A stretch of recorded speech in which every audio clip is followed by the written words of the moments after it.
하나님께서 우리에게 주시는 말씀 함께 보겠습니다. 창세기 1장 26절부터 31절까지 말씀입니다. 창세기 1장 26절에서 31절의 말씀을 저와 여러분 한 절씩 교독하시고 마지막 31절 함께 읽겠습니다. 하나님께서 말씀하시기를 우리가 우리의 형상대로 우리의 모양을 따라 사람을 만들어 그들이 바다의 물고기와 공중의 새와 가축과 온 땅과 온 땅 위에 기는 모든 것을 다스리게 하자 하시고, 하나님께서 사람을 그분의 형상대로 창조하시니 곧 하나님의 형상대로 사람을 창조하시되 하나님께서 그들을 남자와 여자로 창조하셨습니다. 하나님께서 그들에게 복을 주시며 그들에게 말씀하시기를 자식을 많이 낳고 번성해 땅에 가득하고 땅을 정복하라. 바다의 물고기와 공중의 새와 땅 위에 기는 모든 생물을 다스리라 하셨습니다. 하나님께서 말씀하시기를 내가 땅 위에 열매를 맺는 온갖 나무를 너희에게 주니 이것이 너희가 먹을 양식이 될 것이다. 그리고 땅의 모든 짐승과 공중의 모든 새와 땅 위에 기는 모든 것들 곧 생명이 있는 모든 것들에게는 내가 온갖 푸른 풀을 먹이로 준다 하시니 그대로 됐습니다. 하나님께서 자신이 만드신 모든 것을 보시니 참 좋았습니다. 저녁이 되고 아침이 되니 여섯째 날이었습니다. 아멘. 저희 W 공동체는 주일 1부 10시 30분 그리고 주일 2부 오후 2시에 걸쳐서 두 번의 주일 예배가 있습니다. 그리고 인스타그램 그리고 카카오톡 플러스 친구 유튜브 채널을 통해서 공동체 예배도 함께 하실 수도 있고 소식을 함께 전해 들으실 수 있습니다.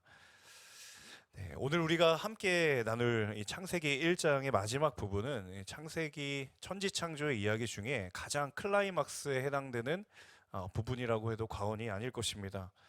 6일간의 창조의 이야기 가운데에 바로 우리 인간의 창조에 관한 내용이죠.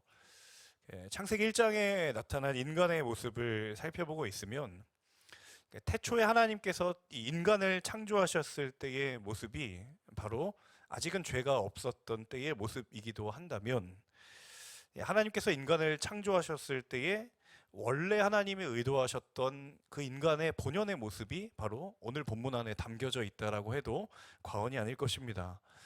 바꿔 말하면 사실 수없이 오랜 시간이 지난 오늘 이 시대를 살아가는 우리에게 과연 이 인간의 모습은 우리에게 무엇이 회복되어야 될 것인가를 성경을 통해서 우리가 발견하게 되는 그러한 본문이기도 하죠. 그래서 오늘 이 말씀을 나누는 가운데에 하나님께서 저와 여러분에게 말씀을 통해 주시는 하나님의 회복의 은혜의 임재로 충만한 시간이 될 수 있기를 간절히 축복합니다. 먼저 26절의 말씀을 함께 다시 읽어보도록 하겠습니다. 26절의 말씀 함께 읽습니다.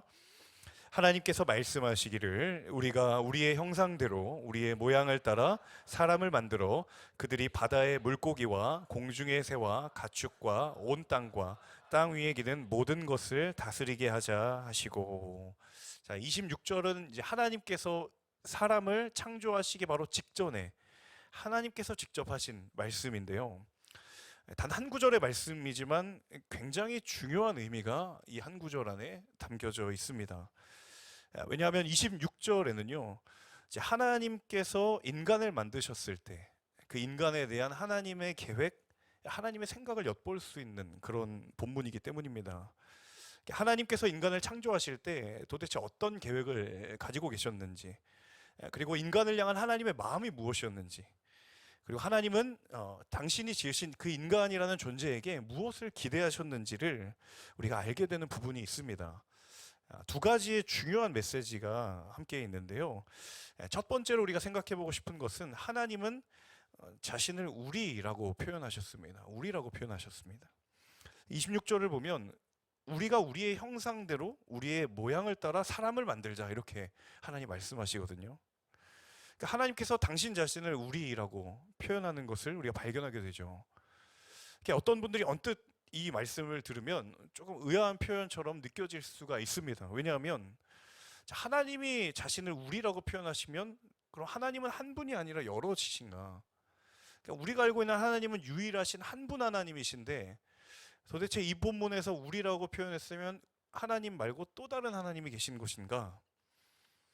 그런 의미가 아니라 사실은 이 하나님이 당신 자신을 우리라고 표현했던 것은 하나님의 삼위일체 되심을 지금 이 우리라는 단어 안에 표현하고 있는 거예요.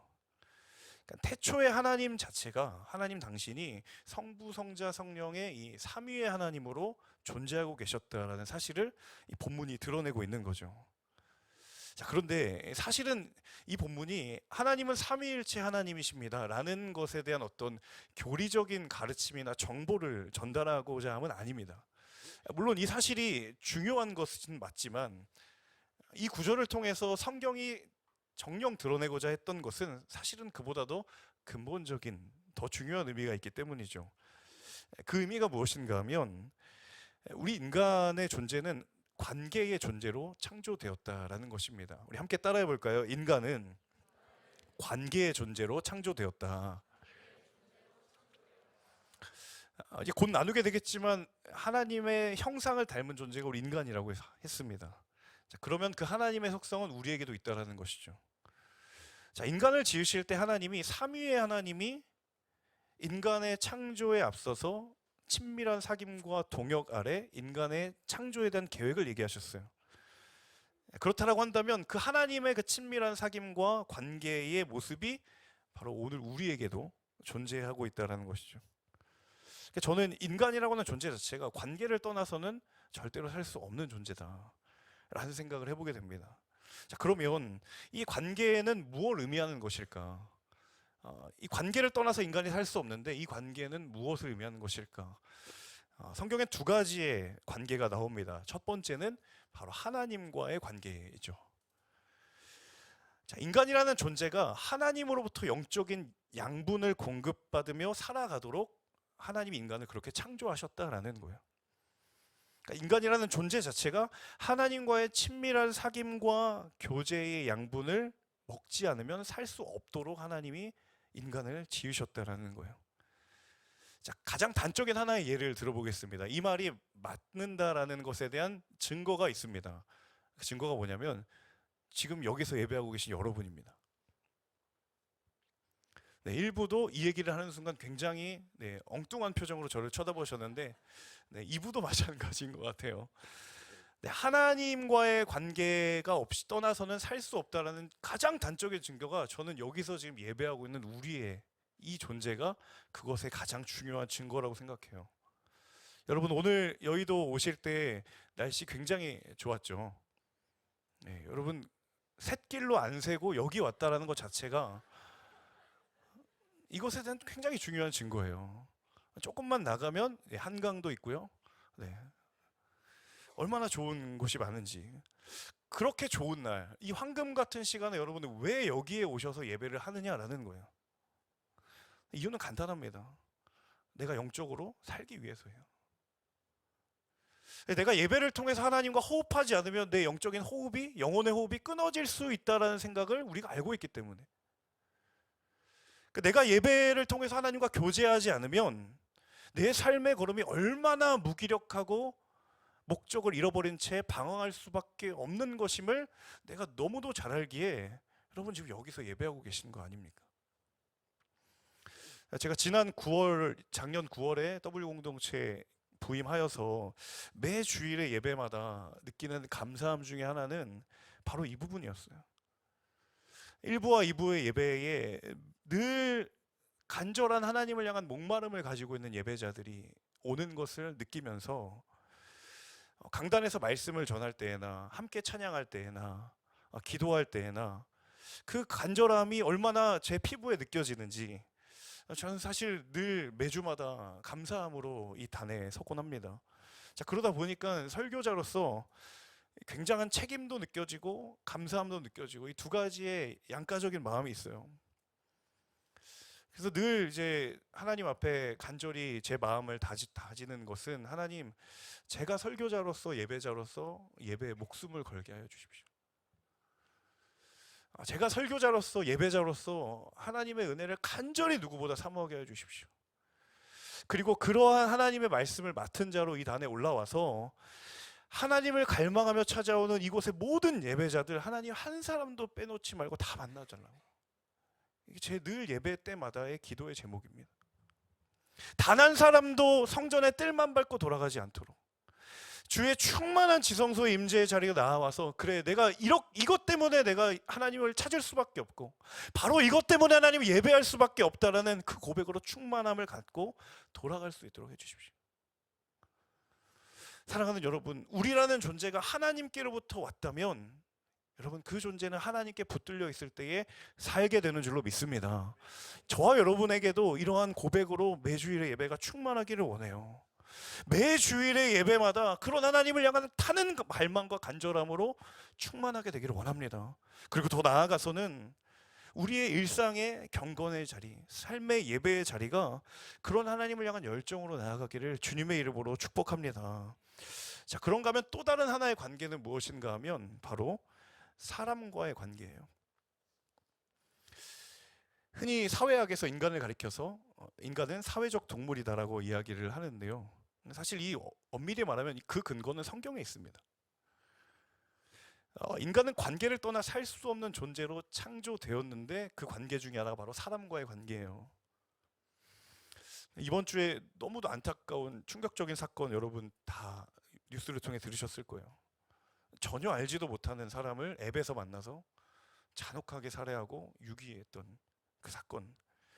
이제 언론에서 그 범행의 동기가 뭔지를 막 샅샅이 살피고 있는데, 너무도 놀라웠던 것은 이 사람이 고등학교를 졸업하고 5년 동안 완전히 혼자 거의 사회와 단절된 상태로 살았다는 거예요.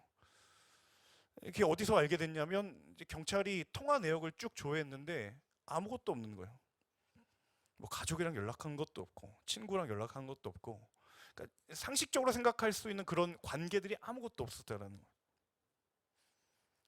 그러니까 시대가 너무 어두운 게 그런 관계가 우리에게 굉장한 여러 사회적인 관계들을 통해서 적절한 시기에 알맞은 때에 사회성을 형성하고 인격의 교제와 또 여러 가지 것들을 알아가야 될 나이에 그런 단절된 이들이 살아가면서 잠재적인 그런 이들이 막 사회에 자생되고 있는 것이죠.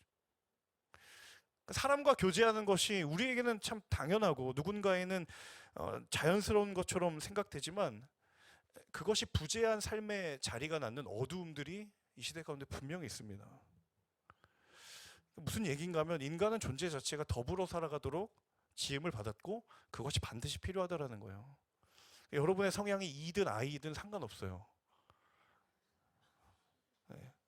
아무리 극단적인 I여도 관계는 필요합니다.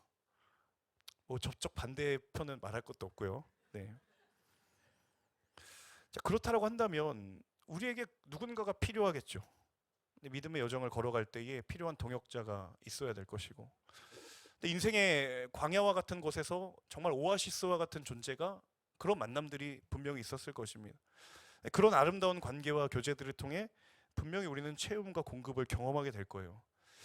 그런데 또 한편으로는 바로 우리가 누군가에게 그런 존재가 되어주겠느냐라는 부르심이 있다는 거죠. 요나단이 요나단일 수 있었던 것은 다윗이 있었기 때문이고요. 바울이 바울에게 있었던 것은 실라와 또 디모데와 많은 동역자들이 그 가운데 있었기 때문이에요. 저와 여러분이 누군가의 메마른 자리에 나아가 그들에게 회복과 생명의 통로로 아름답게 쓰임받는 복된 인생이 될 수 있기를 주님의 이름으로 축복합니다. 두 번째 메시지는 무엇인가 하면, 하나님은 당신의 형상대로 당신의 모양을 따라 인간을 창조하셨다라는 것입니다. 여기서 이제 꼭 기억해야 할 두 가지 단어가 있습니다. 하나는 형상이라는 단어예요. 형상. 영어로는 이미지라고도 이야기하고 히브리어는 첼렘이라는 단어인데요. 이 단어의 원래 뜻은 무엇인가 하면 그림자입니다. 그림자. 여러분, 그림자라는 것은 지금도 제 그림자가 비춰지죠? 네.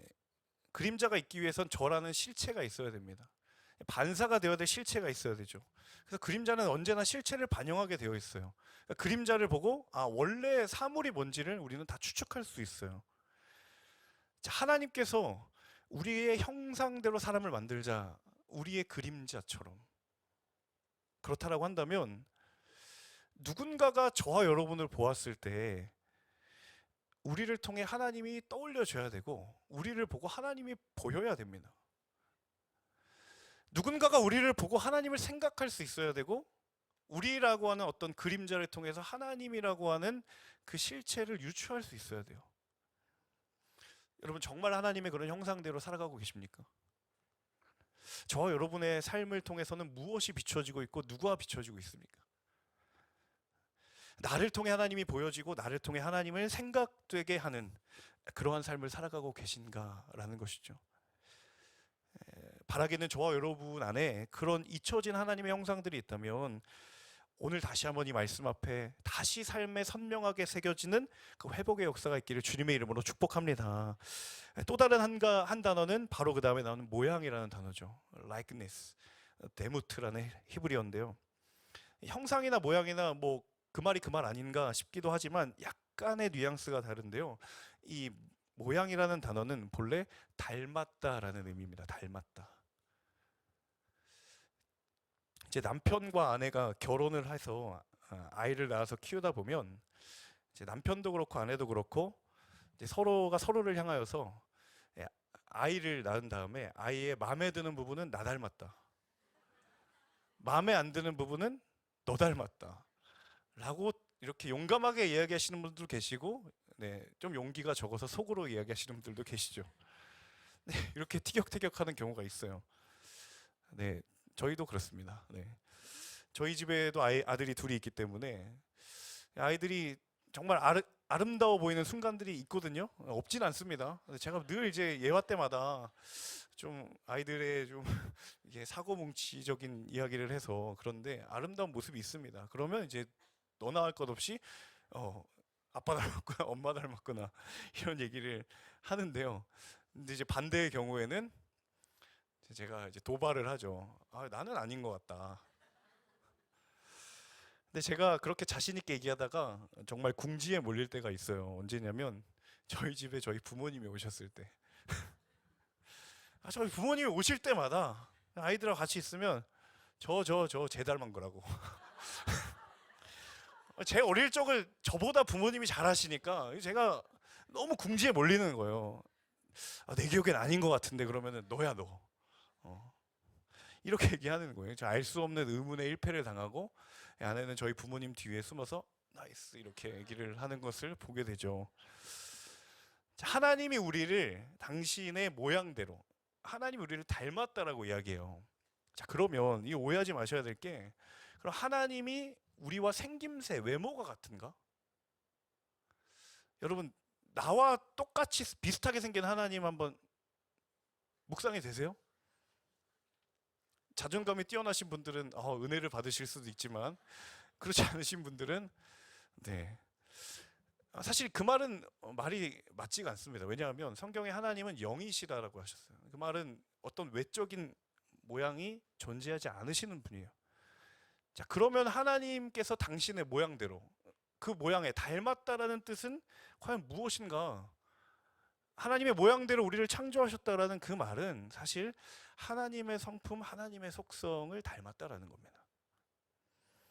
하나님의 사랑, 하나님의 오래 참으심, 하나님의 자비하심, 하나님의 긍휼, 그 하나님의 성품과 속성이 우리를 만드실 때에 우리 존재마다 다 하나님이 심어두셨다라는 거예요.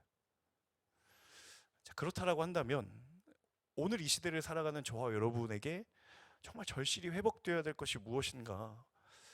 바로 그 태초에 인간을 창조하셨을 때 인간에게 심어두셨던 하나님의 성품이 오늘 이 시대 가운데 우리의 삶 가운데 회복되어야 될 줄로 믿습니다. 자, 이 이야기를 베드로서 1장에서는 이렇게 이야기합니다. 베드로서 1장 3절 4절의 말씀 같이 읽겠습니다. 그리스도께서 하나님의 신성한 능력을 따라 생명과 경건에 속한 이는 하나님의 영광의 덕으로 우리를 부르신 그분을 아는 지식으로 말미암은 것입니다. 그분은 우리에게 보배롭고 지극히 큰 약속들을 주셨는데 이것들을 통해 여러분이 세상의 정욕 가운데 썩어져가는 것을 피하고 신의 성품에 참여하는 사람들이 되게 하려는 것입니다. 아멘. 여러분, 몇 달 전에 수련했었을 때 이 구절 읽은 거 기억나세요? 신의 성품에 참여하려는. 하나님이 왜 각 사람에게 구원의 은혜를 주셨고 하나님께서 왜 은혜로 믿는 자들을 자녀된 권세를 주셨는가? 그 이유는 단 한 가지라는 거예요. 그들로 하여금 베드로후서의 표현에 따르면 신의 성품에 참여하는, 오늘 창세기 본문의 버전으로 돌려서 말하면 하나님의 성품을 닮아가도록 저와 여러분을 부르셨다라는 거예요. 저와 여러분의 가정에 하나님의 성품이 흘러가기를 축복합니다. 우리의 일터에 하나님의 성품이 드러나게 되기를 축복합니다. 우리의 많은 관계들 속에 하나님의 성품의 열매가 거두어지는 은혜가 있기를 주님의 이름으로 축복합니다. 저와 여러분을 통해 그 일 이루실 하나님의 이름을 찬양합니다. 이어지는 27절의 말씀입니다. 27절 함께 읽어볼까요? 하나님께서 사람을 그분의 형상대로 창조하시니 곧 하나님의 형상대로 사람을 창조하시되 하나님께서 그들을 남자와 여자로 창조하셨습니다. 자, 하나님께서 사람을 그분의 형상대로 창조하시고, 이어지는 27절 하반절에 굉장히 의미심장한 표현이 등장하거든요. 하나님의 형상대로 사람을 창조하시되 하나님께서 그들을 남자와 여자로 창조하셨습니다. 남자에게도 하나님의 형상이 있고 여자에게도 하나님의 형상이 있다. 하지만 남자가 지닌 속성과 여자가 지닌 속성은 다르죠. 이들은 분명히 다르지만 각각의 그 다른 속성이 다 하나님께로부터 주어진 것이다 라는 사실을 깨닫게 됩니다. 그래서 서로 보완할 수 있는 거예요. 자, 흔히 우리가 하나님이라고 하는 이미지를 우리 머릿속에 그리거나 경험할 때 많은 부분에 있어서 우리가 성장하면서 부모님이라고 하는 렌즈를 통해 그 하나님을 그리게 되죠. 특별히 한국 사회는 더 많이 그러는 것 같아요. 그래서 원가정이라고 하는, 저는 조금 엄격한 아버지 밑에서 자라다 보니까 저에게 하나님은 좀 성장 과정에서 엄격한 분이셨어요. 근데 제가 주일학교를 다니면서 하나님을 굉장히 친구처럼 여기는 친구들이 있었어요. 저 참 버릇없다 속으로 생각하면서. 근데 알고 봤더니 부모님이 그런 관계들을 통해서 하나님을 배워갔던 거예요. 그런데 중요한 것은 우리가 누군가를 통하여서 이해를 하거나 그리게 되는 이 하나님의 모습이라는 것이 지극히 일부분의 모습이다라는 거죠. 그래서 좌절할 것도 없고, 그래서 너무 만족하거나 그럴 필요도 없는 거예요. 결코 전부를 경험하는 것이 아니다라는 사실이죠. 그래서 때로는 왜곡된 경험을 할 때에도 다시 회복될 수 있는 여지들이 있는 거예요. 온전하지 않다라는 거죠. 남자와 여자가 만나는 결혼의 이유와 목적이 어디에 있는가? 다른 여러 이유들이 있지만 이 결혼이라는 것이 하나님의 형상을 온전히 회복할 수 있는 굉장히 중요한 통로 중에 하나입니다. 내가 나에게 결여된 하나님의 형상을 저 사람을 통해서 깨닫게 되고, 저 사람에게 결여된 하나님의 형상이 나를 통해서 보완이 되고, 결혼이 아주 중요한 통로 가운데 하나가 된다라는 거예요. 그래서 남자 여자가 두 사람이 평생을 만나 살면서 그 하나님의 형상을 회복하기 위한 평생의 사명과 부르심으로 부름받은 그 공동체가 가정이 된다라는 거죠. 비단 가정뿐만이겠습니까? 결혼뿐만이겠습니까?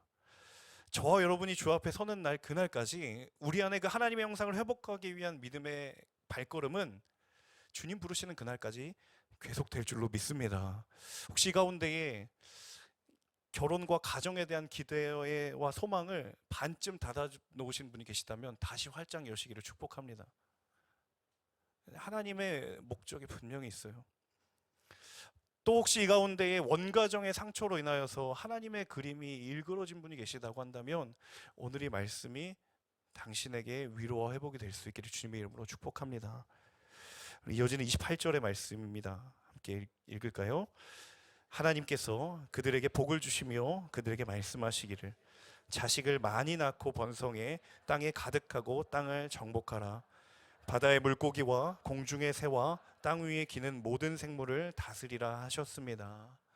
자, 하나님께서 사람을 창조하시고 그들에게 복을 주시는 장면인데요. 그 복의 내용이 자손이 번성하게 되고 땅을 다스리는 원래 가지고 계셨던 하나님의 권한이 인간에게 위임되는 장면입니다. 자, 28절에 복이라는 단어, 히브리어로 바라크라는 이 단어는요, 원래는 사실 복이라는 의미보다 더 많이 쓰이는 뜻은 무엇인가 하면 찬양하다, 경배하다, 엎드리다 라는 뜻이에요. 그러니까 우리의 눈에는 생육하고 번성하고 잘되고 그런 어떤 사람이 기대하는 바가 축복의 본질처럼 더 크게 다가오지만 사실 성경은 더 근본적으로는 그건 하나님을 찬양하고 예배하고 하나님과 동행하는 삶의 선물처럼 주어지는 것이다. 그 얘기를 하고 있는 거예요. 여러분에게 축복은 무엇입니까? 내 삶에 과연 무엇이 진정한 복이라고 여러분 생각하십니까? 그 의미가 저와 여러분 가운데 다시 한번 새롭게 되기를 원합니다.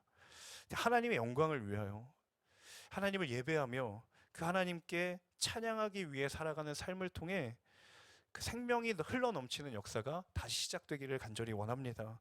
29절에 30절 말씀 같이 읽겠습니다. 시작.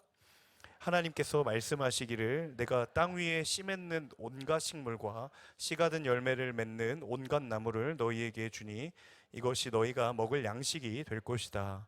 그리고 땅의 모든 짐승과 공중의 모든 새와 땅 위에 기는 모든 것들 곧 생명 있는 모든 것들에게는 내가 온갖 푸른 풀을 먹이로 준다 하시니 그대로 됐습니다.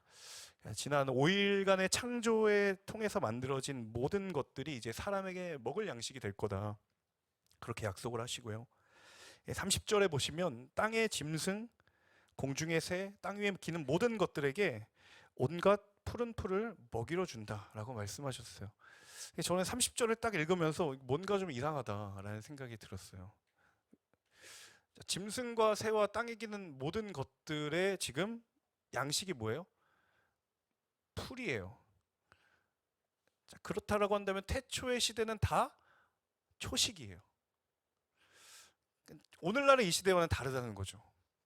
지금은 초식 동물도 있고 육식 동물도 있고 그런 우리의 시선에서는 이게 도무지 이해가 되지를 않는 대목입니다. 이 장면을 도대체 어떻게 이해할까? 성경은 도대체 이것을 통해 우리에게 무엇을 말씀하고자 하시는 것일까?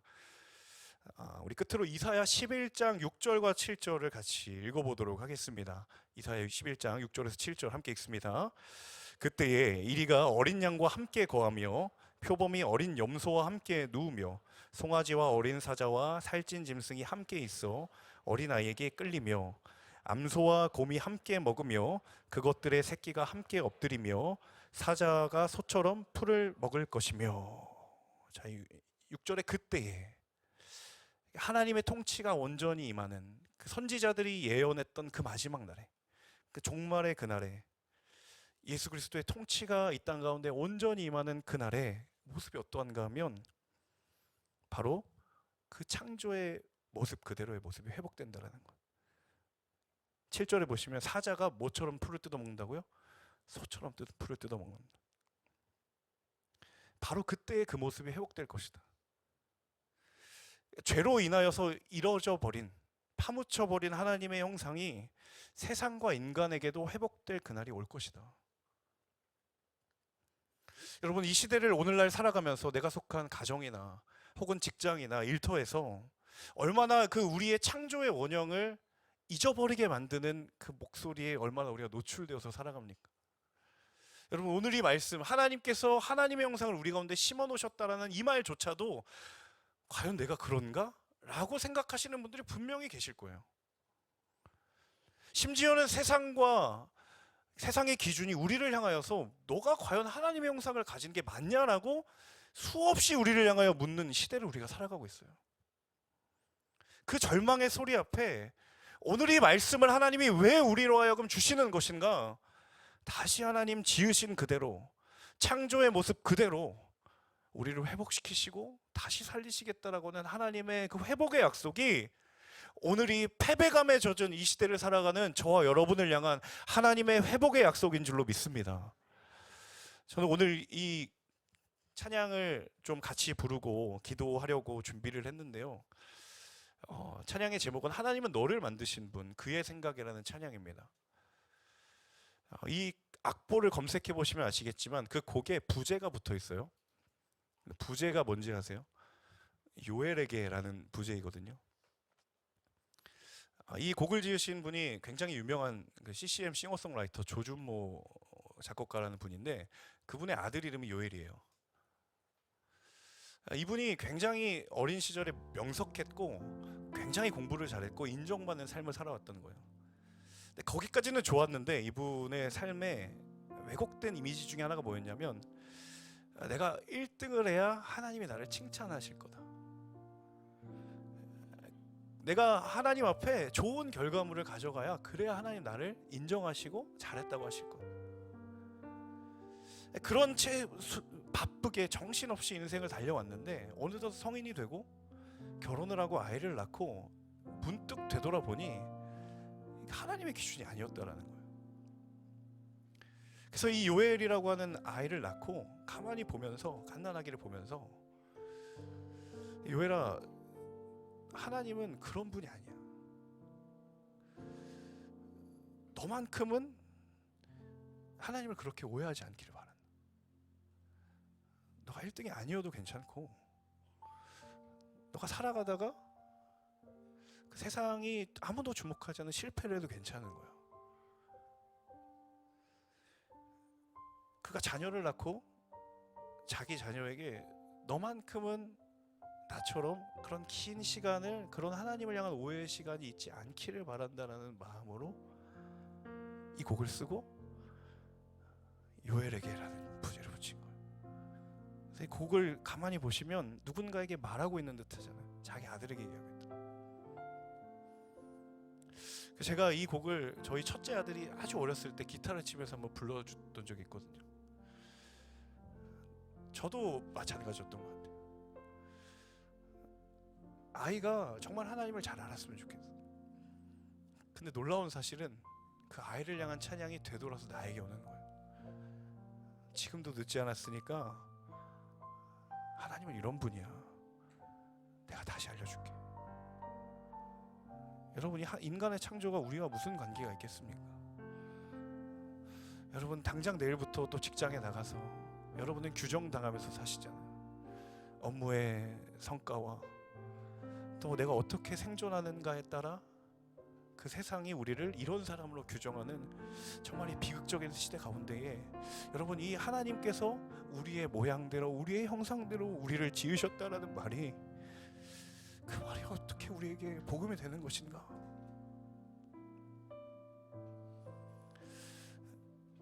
이 시대를 우리가 벗어날 수 없지만 적어도 이 사실에 붙들려 있는 한 사람의 인생이라고 한다면 여러분, 그 인생은 결코 좌절하지 않고 무너지지 않을 줄로 믿습니다. 하나님이 당신의 형상대로, 당신의 모습대로 저와 여러분을 지으셨습니다. 그것은 수천 년이 지난 그때나 수천 년이 흐른 지금이나 변함없는 하나님의 약속의 말씀인 줄로 믿습니다. 우리 이 찬양의 고백을, 가사를 좀 유심히 보면서 같이 한번 불렀으면 좋겠는데요. 하나님이 우리를 향하여서 사랑하는 아들아, 사랑하는 딸아, 내가 너를 이렇게 지었단다 라고 말씀하시는 하나님의 음성 앞에 하나님, 제 모든 것을 드리며 하나님 엎드릴 수밖에 없습니다. 그 기도의 고백으로 우리 함께 찬양하기 원합니다.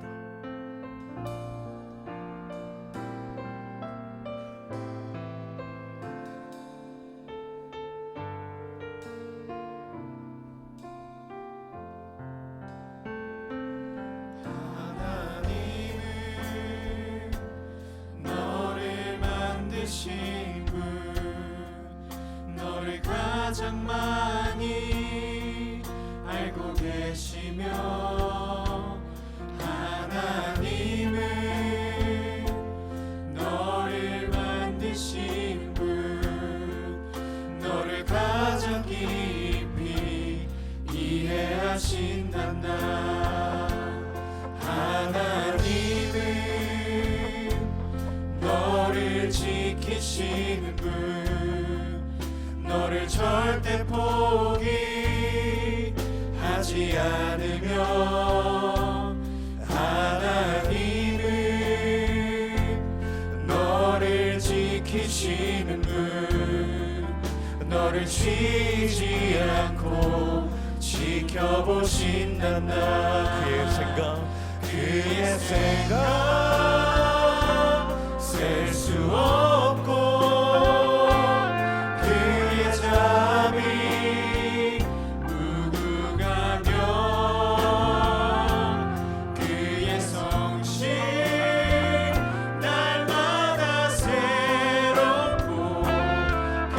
사랑 끝이 없단다.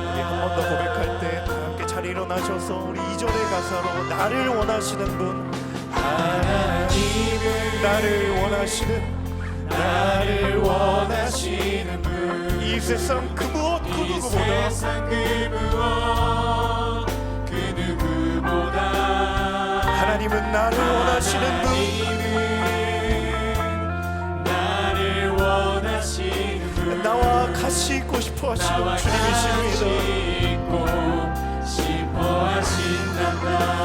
하나님은 나를 인도하는 분, 하나님은 나를 인도하는 우리 인생의 광야에서도 광야에서도 폭풍 중에도 하나님은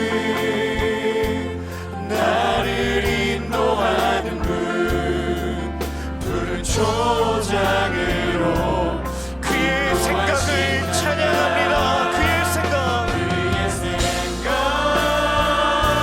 셀 수 없고 그의 잠이 그의 잠이 무궁하며 그의 성실 날마다 새롭고 주의 사랑 끝이 셀 수 없는 그의 생각을 찬양합니다. 아멘. 그의 생각 셀 수 없고 그의 잠이 무궁하며 그의 성실 날마다 새롭고 하나님 우리의 삶을 통해 하나님의 영상을 회복시키신 그 하나님의 생각을 높이고 찬양합니다. 그의 생각 셀 수 없고 그의 잠이 무궁하며 그의 성실 날마다 새롭고 그의 사랑 더 찬양하며 끝이 없단다. 그의 생각 셀 수 없고 그의 잠이 무궁하며 그의 성실 날마다 새롭고 그의 사랑 끝이 없단다. 그의 생각 셀 수 없고 그의 잠이 무궁하며 그의 성실 날마다 새롭고 그의 사랑 끝이 없단다.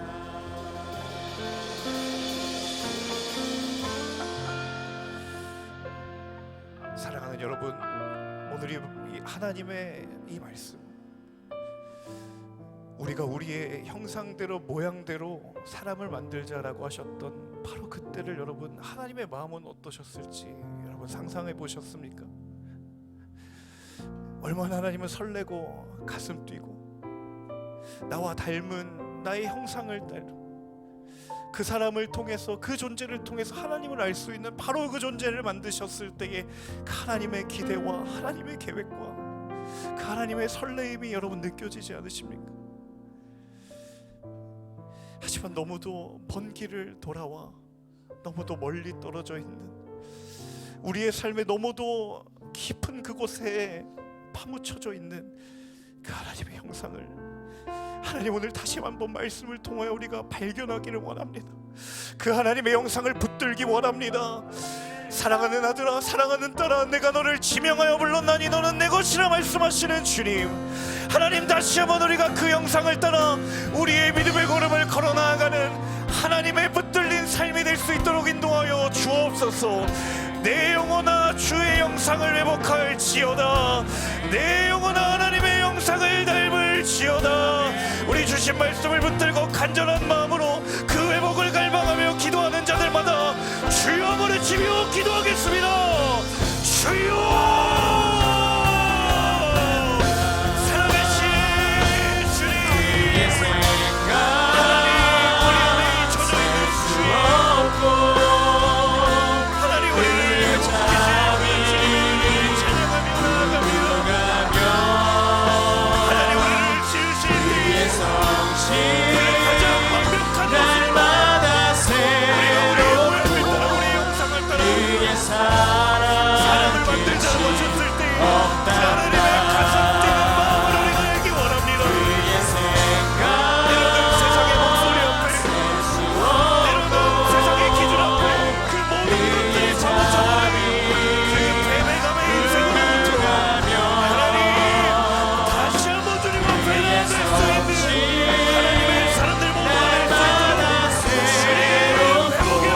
번 더 이 시간 기도하며 나아갈 때 하나님, 그럼에도 불구하고 우리를 향한 주의 부르심은 분명하고 명확한 줄로 믿습니다. 하나님, 너희가 신의 성품에 참여하는 자가 될지어다. 하나님의 성품을 닮아가는 그 하나님의 성품에 참여하는, 우리가 우리의 모양대로 너희를 지었으니 너희 안에 있는 하나님의 성품이 다시 한번 세상 가운데 선포되는 그 회복의 역사가 일어나게 하여 주시옵소서. 하나님, 우리 안에 사랑이 회복되게 하여 주옵소서. 거룩이 회복되게 하여 주옵소서. 은혜가 회복되게 하여 주옵소서. 우리 간절히 구하는 자들마다 주여 세 번 외치며 기도하며 나아가겠습니다.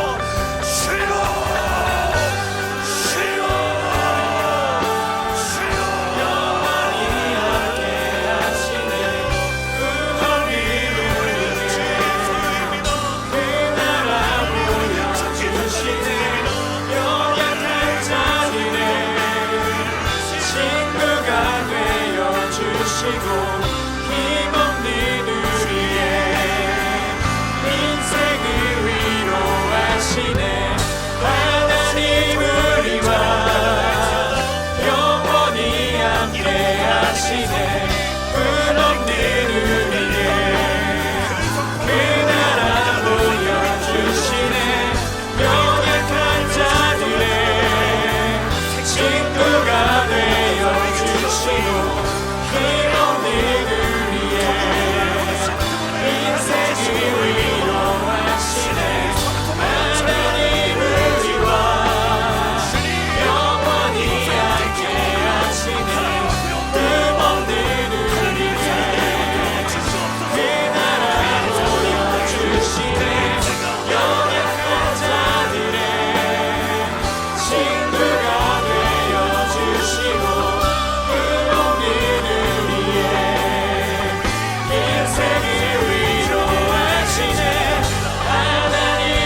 사랑하는 주님,